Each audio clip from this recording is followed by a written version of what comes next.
Welcome everyone to our EMC Squared Symposium. This is our third year of this. We do this every year at the end of our academic years. And this is a great opportunity for us to showcase the hard work that we've done over months of hard work and to really reflect on different elements of our projects, which are really so exciting and diverse. So I hope you guys enjoy tonight and get to see a lot of things that you may not have known before or learn something new. So my name is Jonah Goldstein. I will be attending Williams College next year, where I hope to study history and philosophy. And this is my presentation on common sense education.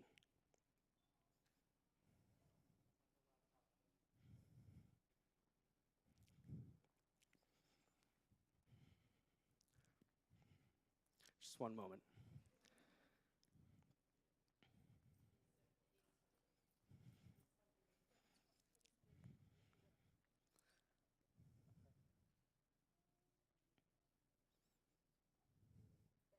Thank you.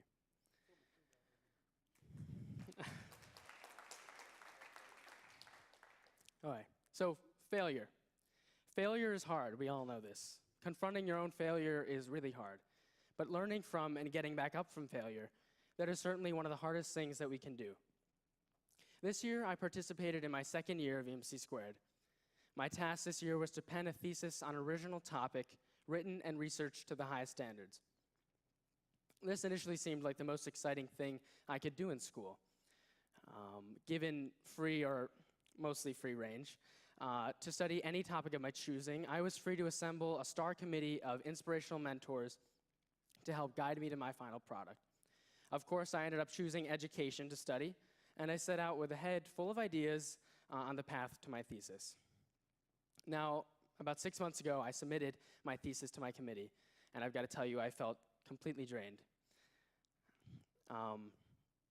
After a school year's worth of poring over studies and records and reports and toiling at my desk, rereading one sentence 20 times before rereading the next sentence, reviewing and defending all of my prose and my citations and my methods, I felt like I never wanted to open another book about education again. I certainly felt that I had not ended up finding success in achieving the thesis that I had first envisioned, let alone something that I could be proud of. For months, I had searched and scavenged the literature for the kind of research that I needed, often losing sight of what that research was for and what I was doing this for in the first place. After signing up in September, intending to write my own original and personal vision for what a better system of education might look like, I had become so lost in the No Child Left Behind data and the indices of adolescent anxiety and the indicators of student engagement in the classroom that I could not remember what it was all this research was for. It was certainly the opinion of my committee that I had gotten lost somewhere along the way. I had spent so much time walking among the trees that I had forgotten completely about the forest. I had failed. Now, how had I come to lose my way? It took me a while to confront this, but in the end, it was a simple reason. I was afraid. I was afraid of failing. I was afraid of not being perfect. I was afraid of disappointing my committee, of not impressing the people who were trying to help me with my work. I was afraid of failing, and that's what ended up happening. But, and I'm sure you knew there was a but coming, that was not all. Something that Dr. Wiles, one of the members of my committee, said at one of our earliest committee meetings has stuck with me and resonated particularly these last few months.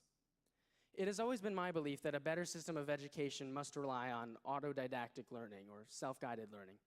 So she drew a clever connection to my own thesis in saying, she said, Jonah, I feel like what you're doing with your thesis project is the perfect example of what you are proposing for education. In essence, she was saying that in, exploring and researching and writing my thesis on my own, I was living the kind of self-guided and self-motivated learning that I was propounding in my own thesis. I thought that was pretty cool. But the catch, of course, was that if I failed, what would that say for my vision of education at large? Okay. Horace Mann was one of the many antebellum American reformers who sought to improve 19th century American society for the better. In the mid-1800s, few Americans were properly educated. By institutionalizing compulsory public schooling, Mann sought to elevate the poor white working classes of the burgeoning Industrial Revolution to new heights. Educating all these millions of children, however, meant instilling certain values and skills, which he thought were best exemplified by the Prussian model of education that he had witnessed firsthand in Germany. Mann sought to bring the ideas of order, discipline, routine, and punctuality to American children. This was, of course, the age of the factory, and it was especially important to have these skills for the kinds of poor and middle-class kids who were going into industries where the conveyor belt was king and where they represented just merely a cog in a much greater scheme. So this was what Mann attempted to do with his work. Students needed to learn these skills in order to succeed in schools at the time. So fast forward through the Civil War, Reconstruction, the growth of imperialism, the World Wars, the Civil Rights Movement, and America has become the most powerful nation in the world. We led our neighbors and our enemies in educational attainment for decades. But with the coming of the Cold War, we became fearful that we were being left behind. Not a year after the Soviets launched their Sputnik satellite, the first artificial satellite to orbit the Earth, the Congress passed the National Defense and Education Act. The law was intended to help the United States combat the Soviet success by ensuring that our education system was rigorous enough to pump out the kinds of mathematicians, engineers, and scientists needed to defeat communism. Now, that this was what the law was intended to do, but today, our students and our modern education system lives in the wake of these two movements for rote and rigor in our education system. Today, when knowledge is everywhere and readily accessible, when students are asked not to recall or repeat, but to apply and create, our education system mirrors bygone eras. Students today are not asked to do the kinds of things that they were during the time of the Soviets or the time of Horace Mann. But they are asked to do new things today. So, just one moment.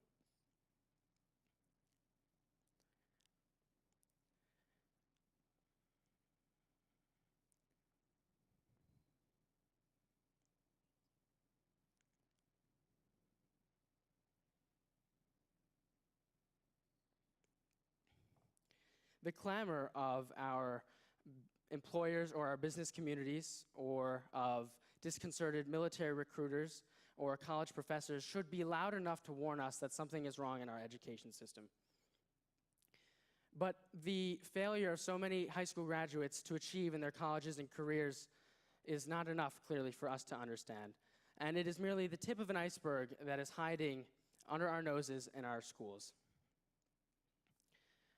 Laden with hours of homework every night, some students often spend over 2 hours studying, which comprises a total of 10 plus hours working on schoolwork every night. No matter the hour of the day or what else a student may have wished to do with their time, they are reminded every day that the classroom knows best, that the classroom is more important than their own needs and their own desires. How can we judge then a student who grows to dislike or hate such a place as this? Students are laden also with the mountains of facts and concepts required by each subject. The curricula of the sciences or history or mathematics are constituted by long lists of information that do not reflect the kinds of skills that students expect to need today in their futures. The classroom offers students vast arrays of facts when they know that they need instead deep wells of understanding and skills. The sheer volume, however, of material covered in the classroom precludes any entertainment of the kind of deep, rich, and real learning that is demanded today. This kind of learning there is no time for in the classroom, let alone any need for, because there is no reward for it. Students are not rewarded for deep mastery. They are rewarded for good performance on a test or a quiz.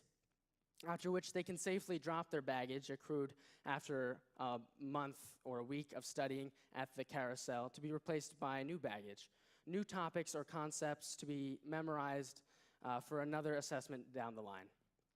The classroom becomes the setting for a crushing numbers game, a race of short interval memorization and brief retention where substantive learning is wholly debased. Now, what kinds of skills are imparted by this classroom? Certainly not creativity, innovation, and independence. Those natural tendencies are shed in favor of the superficial, dependent, and rote skills required by our classrooms today. Students shed these in favor of these skills taught by the classroom, and it is a strange irony, a sad irony of this strange classroom, that for those students who do succeed in adapting to the ways of the classroom, they quickly learn upon graduation that their skills are not wanted any longer in the real world. And for those students who cannot succeed or will not succeed in the classroom, who do not have the resources to achieve in this strange classroom, they learn only that they can never succeed at any great level. They leave school thinking that they are not enough because they could not master the esoterica, they could not tolerate the grinding hours, they could not match the paces of their adaptive, high-achieving peers. Now, this story sounds dramatic because it is. 1 million children every year decide that they cannot persist in the system and they drop out. Many more who do manage to graduate are little better off. We know that we must fix this education system, but how are we supposed to do it? I began this speech discussing a conclusion that I only recently came to, that being that my failure to succeed in writing the kind of thesis I had first envisioned was because of a fear of failure. It's interesting that dreading something so much can make it true, but in reckoning with my thesis over the past few weeks, I have come to notice that it's not only I who has encountered this kind of problem. In many of the studies that I had encountered, fear of failure was the common denominator for students feeling detached and disengaged from their classrooms. It should have, with all the grade point averages and college scholarship requirements and constant omnipresent exams, it should have been no surprise to me that with all these pressures, it would have been difficult for me to shake the kind of training imparted by the rest of my schooling, even in a class as free and independent as EMC squared. But this is where I realized what I had been missing this whole time. Excuse me. What I had failed to realize not only in my own journey with my thesis, but in my thinking about education at large. Trust. I had failed to trust in my own ability to succeed. I had focused on the research and the scholarship of others to the exclusion of my own experiences in school, some of which I've talked about today. I did not trust in my own voice and my own ability to write the thesis I had first envisioned, and that is why I failed. This is the same thing that we need in our education system today to succeed. It's a very simple solution. Our federal government and especially our state education agencies need to be able to trust in our local school districts to do the jobs that they were always intended to do. Now, this trust isn't just abstract. It means allowing for, the loosing of some reins, loosing the reins of onerous and constant exams meant to measure student outcomes for every child, every year, and every subject. We're the only nation in the world that tests so often. Of course, our state education agencies and our federal government intend these just to measure, but they have so many other consequences that I have talked about. And by allowing the freedom to not take these exams, allowing our teachers to be able to teach in the way that they always knew they could, we would allow for those vast seas of knowledge, which are often no longer required in the world today, to be replaced by rich, deep lessons for our students. And it's not only our governments that must trust, it's also our teachers and our students. Our teachers and our schools must trust in our students to be able to achieve, even without some of the measurement that we have today. That trust means rethinking some of the homework assignments and some of the other educational institutions that we use to measure students every day, and trusting in their own self-guided abilities to learn. Now, I am proud to be able to continue my work today on the thesis that I first started in September, and I'm proud to do it in the company of so many great learners in EMC Squared. I hope that you will enjoy so many great lessons today from others who have trusted in their own voices and their own visions and their own experiences to learn. So, thank you.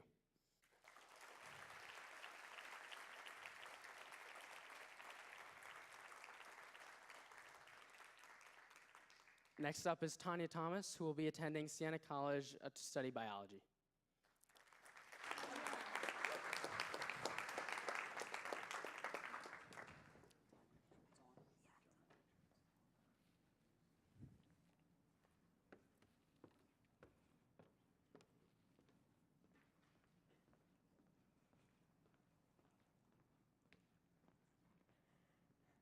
Thank you, Jonah.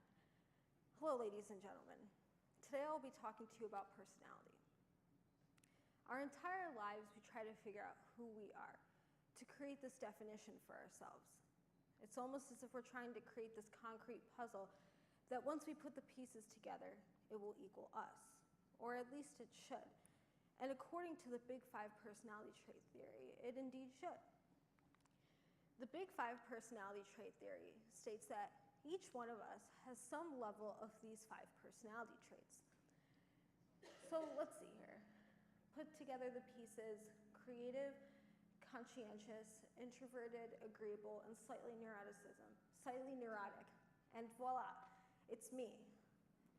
But do we ever take a moment to step back and look at what makes us us?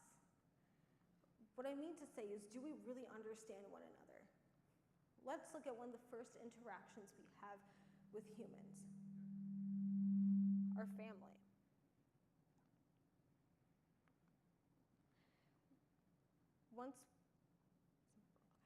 So, the moment we are born, we are immediately surrounded by our family.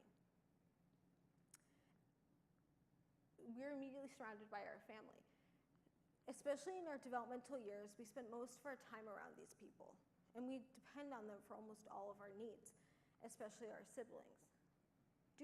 Due to birth order, we assume certain roles in our family. For example, a firstborn is usually the leader, while the youngest, I hate to say this, is just there. So wouldn't it make sense that birth order influences our personality? This is exactly what Frank Selway said in his personality theory. In 1996, Frank Selway proposed a theory stating that the influence birth order had on personality was similar to Darwin's theory of natural selection. Now, Darwin studied the finches on the Galapagos Island, and what he noticed was that certain finches had different beaks in an attempt to adapt to their environment. Just like how the finches adapt, so do children in their family. A firstborn doesn't have to struggle to find a niche, and that's because almost all of them are available. However, middle and later born children have to struggle because there aren't many niches left. This journey and struggle to find our spot in our family forms our personality. Selway said that depending on our birth order, we should have specific levels of these traits. For example, I, as a firstborn, should be less creative and more traditional because I didn't have to be creative when finding my niche. However, my brother, on the other hand, should be very creative because by the time he was born, most of the niches were occupied by me. As I continued to read Selway's work, I continued to make these connections. For example, all of a sudden it made sense to me why I get so mad when I don't leave on time to go somewhere. My brother could care less as long as he gets there on time. However, Selway's theory couldn't explain everything about my personality. Well, at least I believe I do. I think I'm a creative person. But Selway says I shouldn't be. Why? I wondered if it was just me. Out of this curiosity, I surveyed over 300 of my high school colleagues in an attempt to see if their personalities aligned with Selway's theory. Now, to my dismay, I didn't find the answers I was looking for. There was no hard data or definitive conclusion which suggested that birth order made a child more extroverted or less conscientious. So that meant that there had to be something else, right? I didn't completely disregard Selway's theory because I did find that for certain individuals, birth order, they fell within the limits that Selway had set. However, my focus shifted onto a larger question, nature versus nurture. Nature is one thing. We don't choose what order to be born in. On the other hand, nurture in the environment is constantly changing. Going back to my personality puzzle that I was talking about earlier, if we put the pieces together for a firstborn, like Selway had said, it would equal me. But if you ask anybody who knows me, they would tell you that this is far from being complete. It's missing those personal pieces, the triumphs, the failures, and the growth that I've been through to be where I am today. These personal pieces are in part shaped by the environment that we live in. Especially in an age of technology, we're influenced especially in the modern world, we are influenced by technology. In 1996, when Selway first wrote his theory, the internet was still in its infancy. I mean, the coolest thing you could do during that time period was to go on Internet Explorer and message your friends on AOL. During that time period, where there were only 16 million internet users, which was 0.4% of the world's population, the only society which really influenced you was the one you lived in. The internet still was limited, and it was seen as more of a luxury. However, fast forward almost 22 years later, and the internet has turned into something unimaginable. I mean, could you think about waiting 30 seconds for a website to load? Or for using Internet Explorer for that matter? Well, I go to GHS, so I can, but that's besides the point.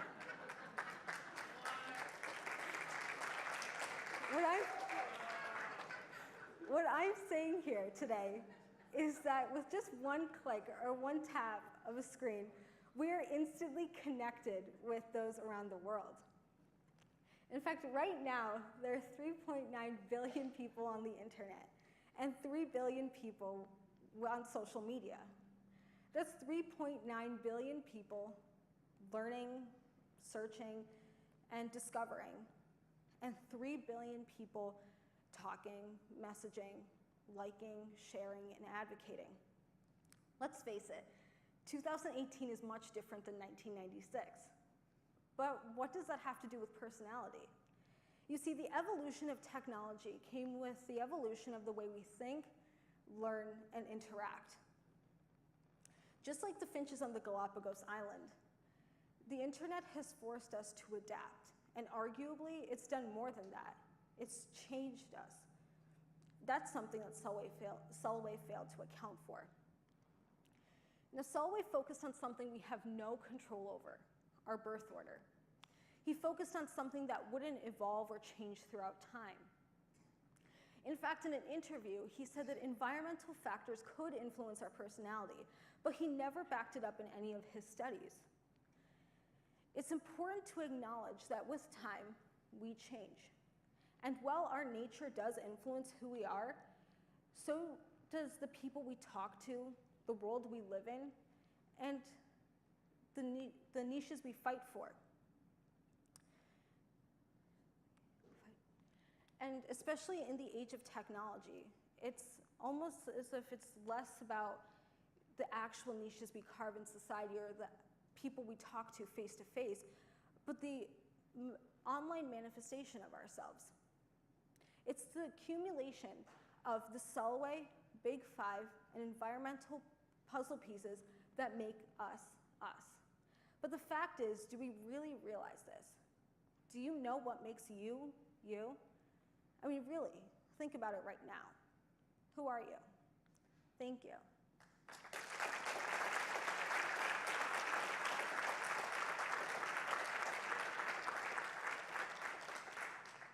Next up is Julia Liu. Julia will be going to UC Berkeley next year and studying business with a minor in computer science. Ladies and gentlemen, let's welcome Julia.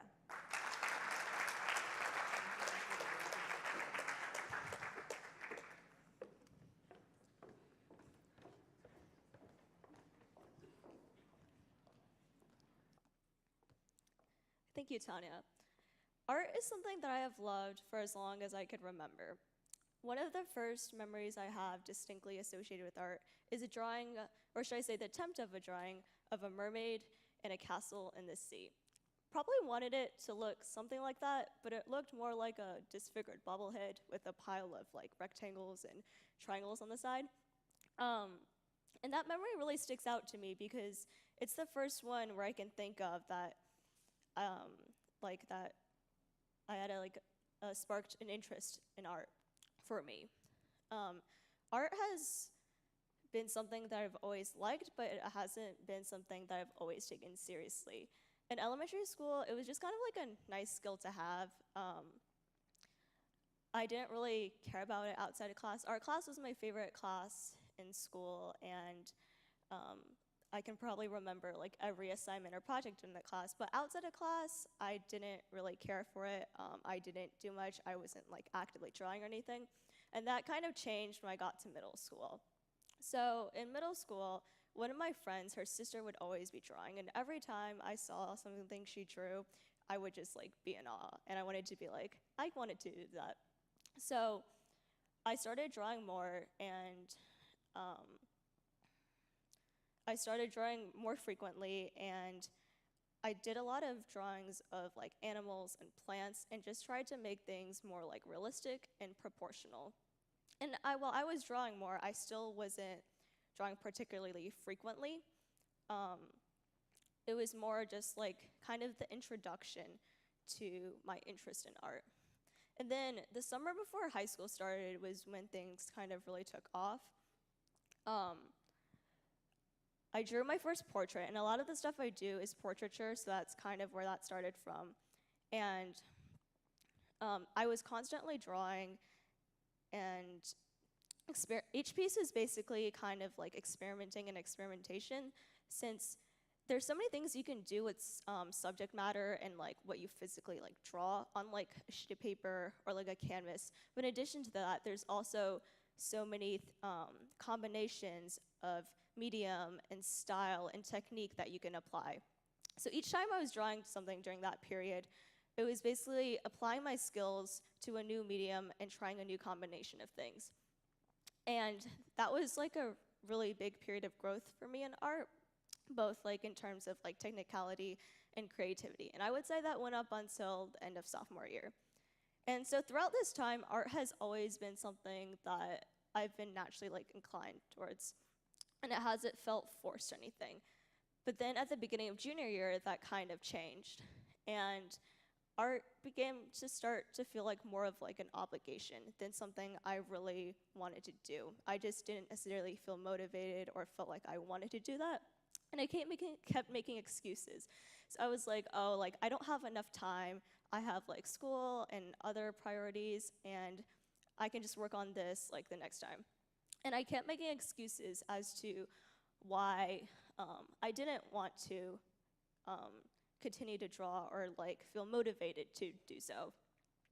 And at one point I realized that they were excuses.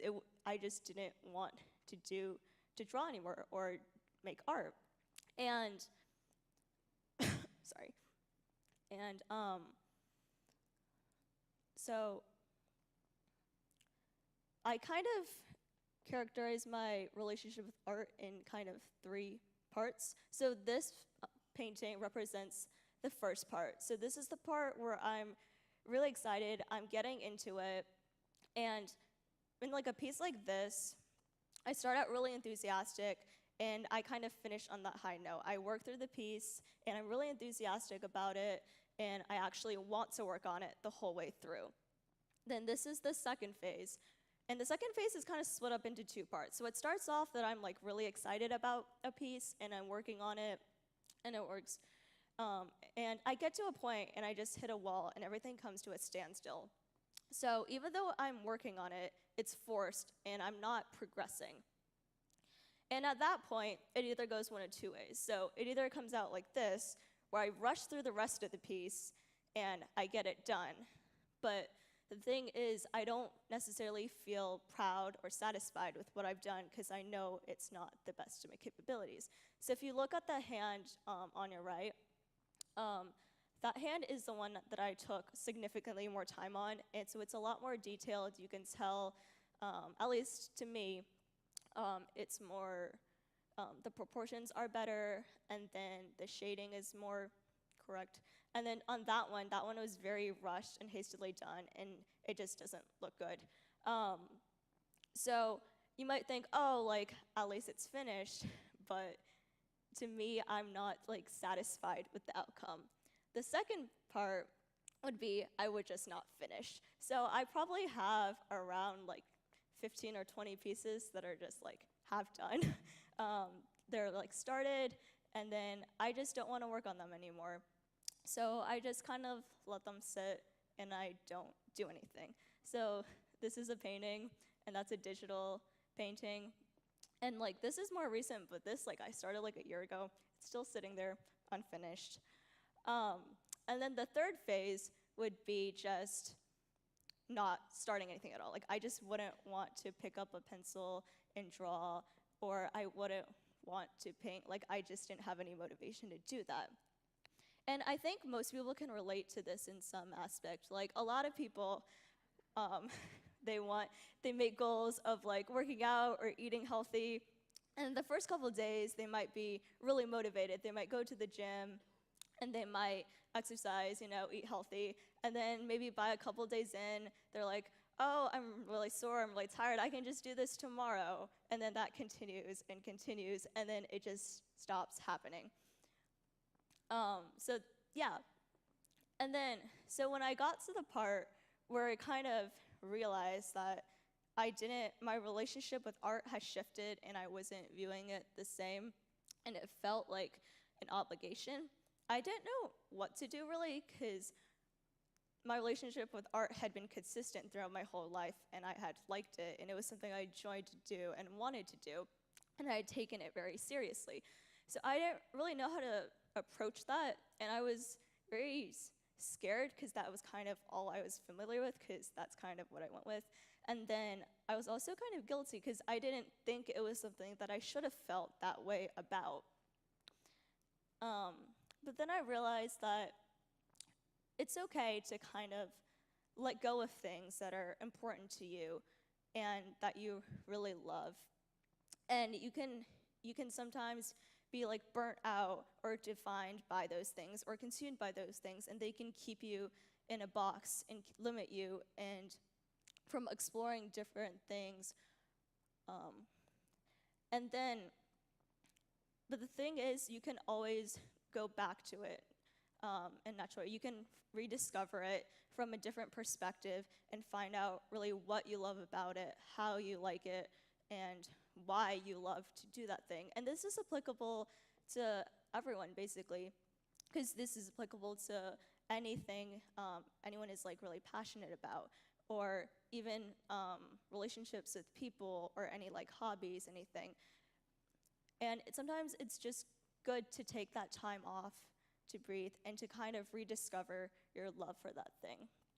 So hopefully in the future, I'll have another mermaid drawing moment where I become, that sparks my interest in art again. But for now, it's a good lesson to learn to take a break from things for some time. Thank you.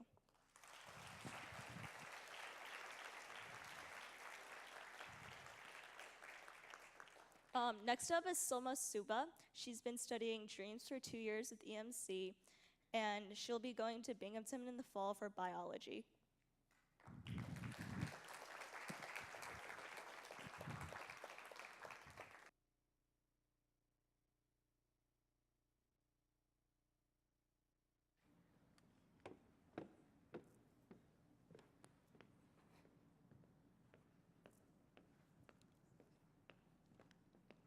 Thanks, Julia. So, as Julie just mentioned, this is my last year in this program.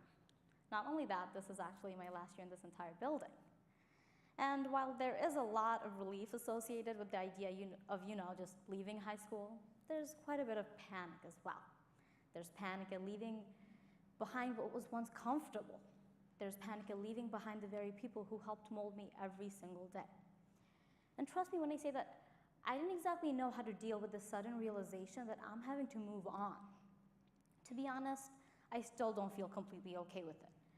I mean, where am I going to go after school to talk about random stuff that no one really cares about, if not the library across from here? Who's going to impart wisdom when I'm sad or upset, if not for our wonderful school librarians? Who's going to listen to my stupid jokes and laugh at them, if not for my wonderful friends? Who's going to help support me, if not for my wonderful family? Who am I going to go to rant to about the hundreds of problems that seem to matter so much that don't really anymore? And I know it's a sad thing to talk about, leaving, but it's so very relevant, not only to me, but all of you. If you're a senior like me, I bet you are a bit anxious as well. If you're not, I bet you have had to move on from something sometime. And though we are all having to leave people behind, though we're all having to move on, there's an extent of comfort in our memories. There's comfort in knowing that we have access to our memories to comfort us until we see the people we love again. And what if I were to tell you that there's a way to strengthen our memories? What if I were to tell you that dreams actually help shape the way we remember the people we love and respect? That's essentially what my research question was. I wanted to learn about dreams. How do we dream and what guides that?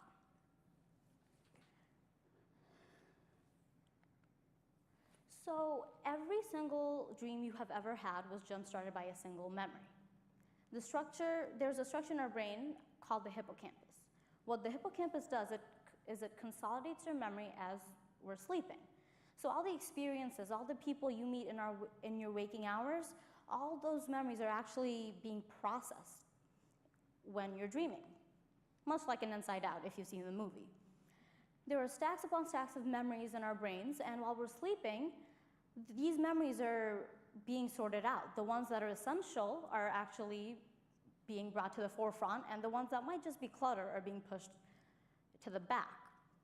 And as that memory is being consolidated, the amygdala within the limbic system actually gives an emotional understanding to it.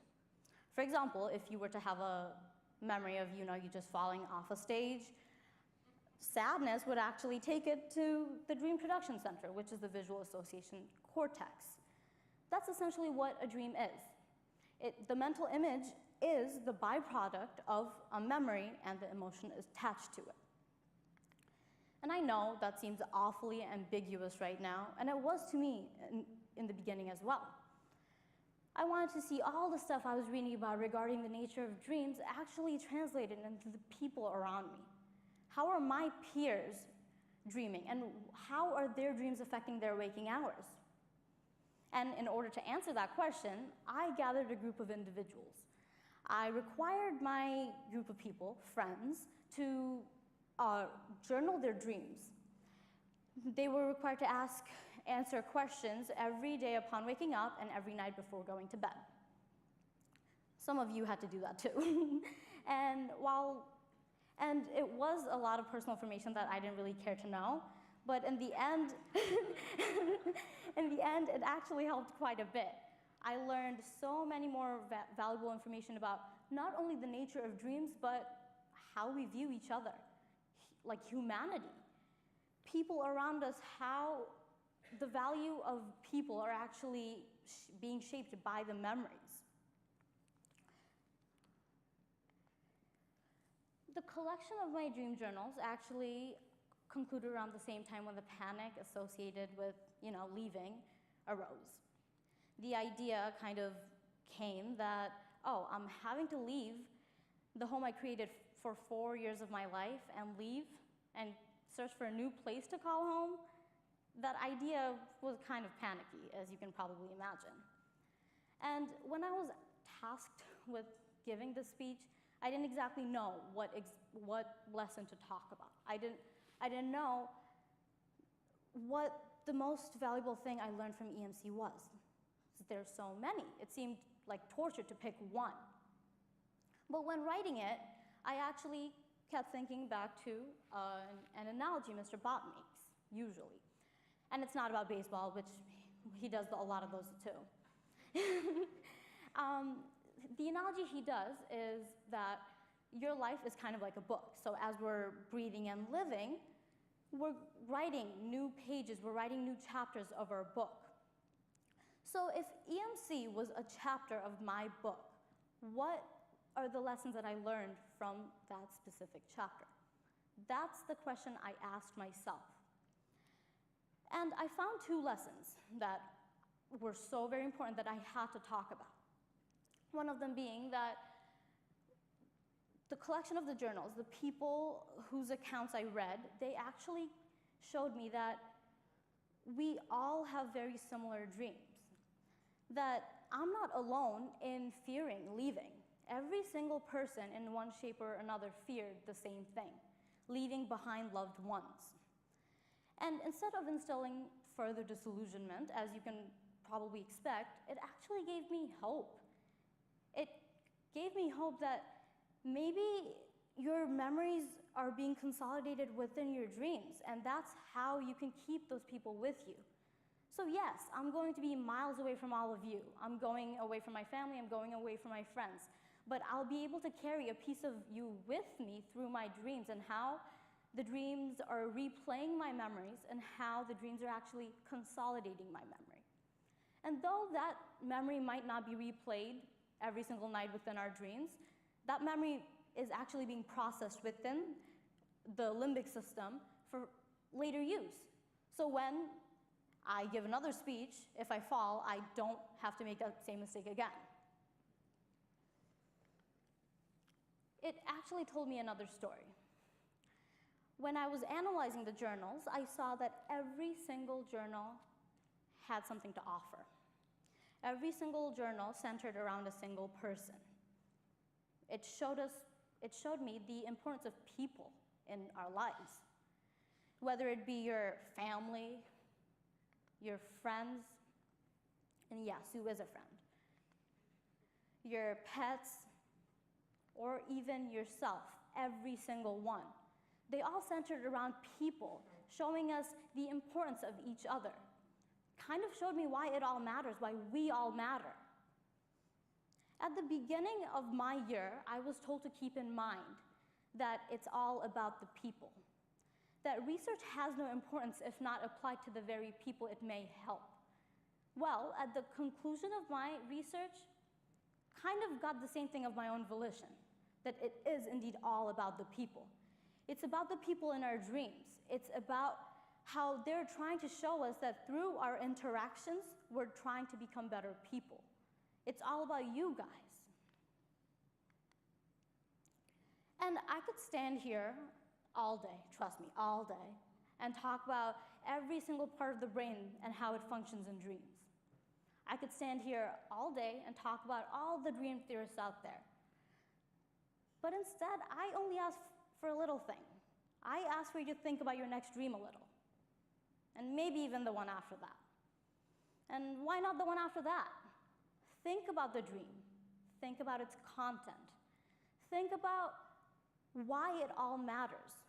The importance of dreams and how it actually shows us the value of the people around us. Like me, maybe the dream will offer you a bit of peace and sanity in the midst of a crisis. Like me, maybe it'll show you why it all matters, why every one of us are right here, right now. Like me, maybe it'll be the thing to connect you to home and the people you love. Thank you.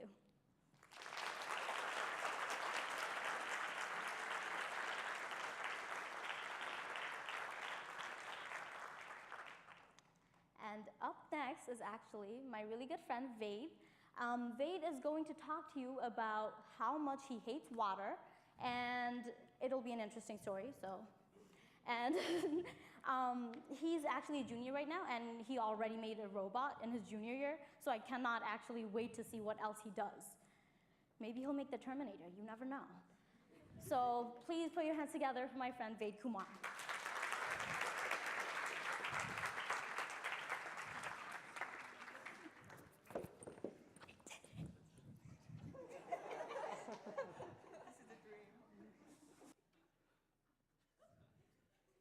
Good. All right, so let me start by taking you back to the summer of 2017. My family and I were on a vacation to Cancun. In particular, we were using this C note you can see here, which is a sinkhole that's filled with a pool of water. Around me, tourists were jumping into the water, which could have provided a much-needed respite from the hot summer air. Unfortunately for me, I had a problem. I have a crippling fear of deep water. Logically, I knew that the life vest I was wearing and the hundreds of people already in the water gave me no good reason not to go in. Despite that, irrational fear left me wanting to do anything but go in. Irrational fear is something that all of us have to deal with. Maybe if it's not a fear of deep water, it's a fear of sharks, a fear of heights, a fear of public speaking. But tonight, I want to talk about fear of robots, because while many of you might see a robot as a threat, I would like to show why I think of robots as an opportunity for something truly amazing. Now, when I say the word robot, what comes to your mind? Maybe Terminator, Westworld, something like that. And the problem with that is this provides a distorted and fragmented view of what the reality of robotics is. Because in reality, robots look a lot more like that. Roomba is a vacuuming robot which is found in 20% of households across the entire planet. But somehow, when we think of robots, this isn't what comes to mind. Because robots aren't really these red-eyed, menacing humanoid machines, but in actuality, they're these helping robots which are designed just to make life easier. I have to admit that initially, my view of robotics was limited as well. And this really all changed when I started my project with Mandibles here. This is a robot that I made using a Lego Mindstorm kit, which is a Lego robotics building kit, and 2 webcams. My goal was to build and program a robot which uses these 2 webcams like human eyes and become capable of object detection as well as depth perception. As a result of the research I went through, I came into contact with a lot of articles and journals discussing growing fears of robotics as the field progressed. But in contrast to this, I also had various interviews with professionals in the field who saw robotics not as a field of danger, but as a field of opportunity. One of these people was John Lizzie, manager in robotics at GE, and one of the things he told me about was this theory called the 3Ds. Now the 3Ds is kind of a guideline for engineers, which they follow when they're trying to find what problems to solve using robots. And the 3Ds are dull, dirty, and dangerous. So the idea behind it is if a task fits one of these 3 descriptions, it's suitable for using a robot to solve that task. In the case of a dull task, think of lawn mowing, which is something that all of us do, but none of us want to. Research shows, on average, that the average American spends 60 hours every year mowing the lawn. Now imagine if you had 60 hours of every year freed up to use however you wanted instead of mowing the grass, because that's what robots like this allow us to do. Dirty tasks are tasks that are way too filthy for any person to do, such as cleaning and inspecting sewers. With the robot Luigi here, people can remotely control a robot that inspects and cleans the sewers without ever having to go in. Dangerous tasks are obviously tasks that put people in unnecessary amount of danger, where a robot doing the same task could minimize the threat. Take the case of inspecting wind turbines, where someone has to climb the equivalent of a 30-story building with nothing but a rope and completely exposed to whatever elements are out there. But if the same person does that task with a drone, they can complete the task far more safely and far more efficiently. At this point, I would like to concede that some fears of robots are somewhat justified.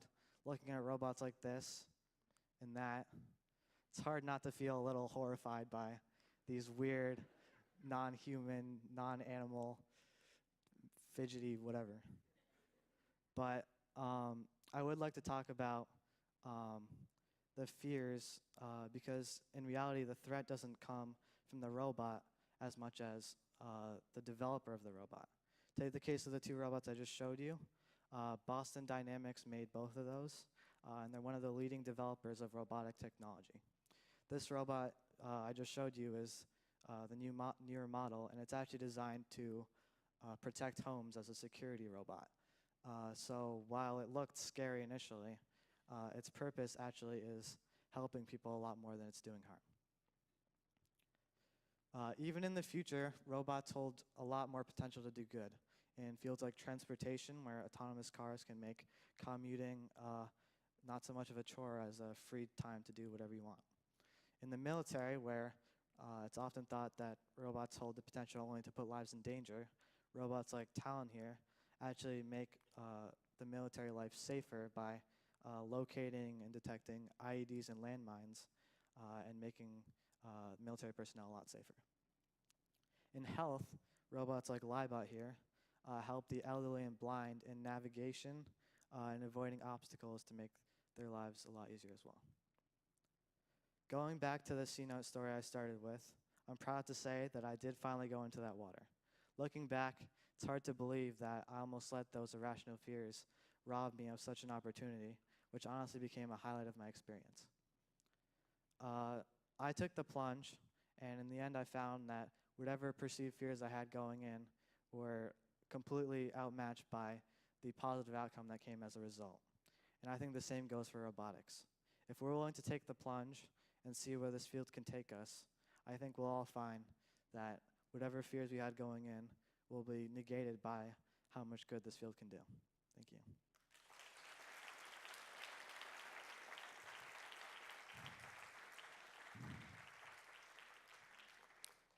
Now I'd like to introduce Noah Cowan Greenberg.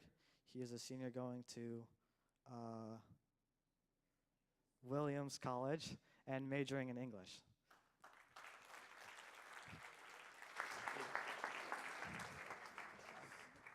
Good luck. Need this? Yeah, it's a call.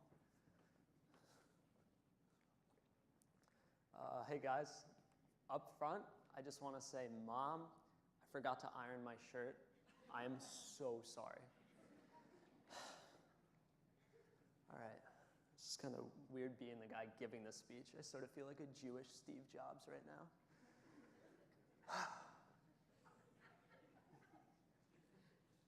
Writing this speech was sort of difficult for me. First of all, I had to decide what to say, and also there were all these requirements. Like, I wasn't allowed to use more than 5 slides on a PowerPoint, which is actually really difficult because each slide has to be so meticulously thought out in its meaning, and every single slide has to be really important on its own. So this year I studied stand-up comedy, and it was amazing. I mean, I got course credit to study my favorite comedians, to study their jokes, to write my own jokes, all of which are far too explicit to share with you right now. All those words you're thinking of, like, are those in it? Those all were in it. But this speech right now it's not going to be about stand-up comedy. This speech is going to be about cross-country. So I joined cross-country when I was in 8th grade, and it actually went okay the first year because I was in pretty good shape. I had trained for a 5K the summer before, and believe it or not, I was actually skinnier then than I am now, which I realize is hard to visualize maybe, but just think of the stem on the inside of a leaf, or I don't know, like if you put me on a triple beam balance, the scale would go up. Does that make sense? Like, I was thinner than your patience for these jokes right now. I had a great time running cross country. I didn't win. I mean, I wasn't amazing. I would never win races, but I would do okay. I mean, I would score for my team, and you know, I would bring our amount of points down, which is actually a good thing. And you could say I brought our rank up, you know, which was a thing before Jonah. And I had a good time. But you know, obviously anyone can join cross country, right? Not everyone who joined was the human embodiment of the air inside of a bag of chips. Some kids who joined looked less like Mark Zuckerberg a week into a juice cleanse and more like an ornate vase or maybe a snake trying to eat a deer. Do you know what I mean? And look, don't get me wrong, some of these kids were my best friends. I mean, I loved these kids, but it could be hard sometimes not to sort of look down on them just because, I don't know, I didn't always feel like they were giving back to the program. Do you know what I mean? Like, they were using cross country to get in shape and to have fun and to lose weight, which was amazing. But at the same time, I felt like they were taking up coaching hours without getting us points in races, which felt wrong to me. But looking back now, I realized that I was the one who was wrong. Yes, this is a real speech. You see, although kids can sometimes take more than they give, that should not be the sole determinator of whether or not they can compete in a program. Take a look at EMC, right? Think of Fabronia. Sorry for spoiling her entire project right now, but she's studying Alzheimer's. That's crazy. I mean, that's amazing. Or Jonah getting rid of rank and having meetings with people on the board of regents. Or Alex writing 220 pages this year. That's crazy. And honestly, without them, I don't even think this program could exist. I don't think we could get any of the funding or the permissions we have now without kids like them leading the way and validating this course for everyone else in it. And they're the reason that this program is good. But they're not the reason that this program is great. You see, a great program can only exist when you have, when it can support kids who can take without giving back, because those are the kids who need to take the most. And the reason this program is great, and I say this in the most self-deprecative way possible, is because of me. You see, I joined this program in senior year, and I just decided to study stand-up comedy. Studying stand-up comedy in EMC is sort of the equivalent of majoring in English in college. You can do it, but it's not going to pay off. I mean, I gave this class no validation, right? I took time out of the coordinator's days. I took resources from the library. I got to grow as a human. I got to have freedom in a class. And in return, I gave back jokes containing words that can only be found in the deepest, darkest sections of Urban Dictionary. I didn't give this program anything. And that's amazing that I was still allowed to participate. I mean, that's really awesome. I'm not going to say that this program is perfect. It's not. Just, you know, in its current state, all the benefits of EMC still go to the kids who don't really need them. If you think about it, every single kid presenting tonight is what you would call an overachiever, right? We're all at the tops of our classes. We get good grades. All of us are going to college, besides Vade. He's a failure. Sorry to Vade's parents. He's a failure, but we're succeeding in education, and look, it's great that we're doing this program because it helps the program stay alive, but I mean, there are kids out there who have been failed by conventional education who don't get chances to do this program, right? These kids who won't even do their homework because they've never been able to take a class that they're interested in. And honestly, I'm starting to feel like in this program, maybe we need some slow kids, right? And look, they might not win races for us, I'm not gonna lie. They won't break our records, and they might not run in college. But that doesn't mean that they shouldn't be a part of the program. And if you ask the coordinators of this program and the people who started this program, who this program was made for, it was not made for people to give, it was made for people to take. So in the future, If I am ever asked again why I chose a topic as societally beneficial in sarcasm as stand-up comedy, I'm going to tell them that that doesn't matter. There are world changers within this program, and that is amazing. But I am not one of them, and that's okay, because I love my topic, and that's all that matters. Thank you.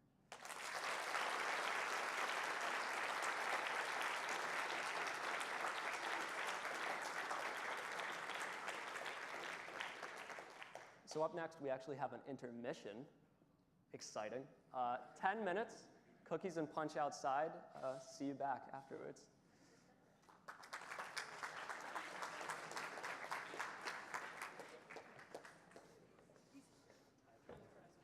Literally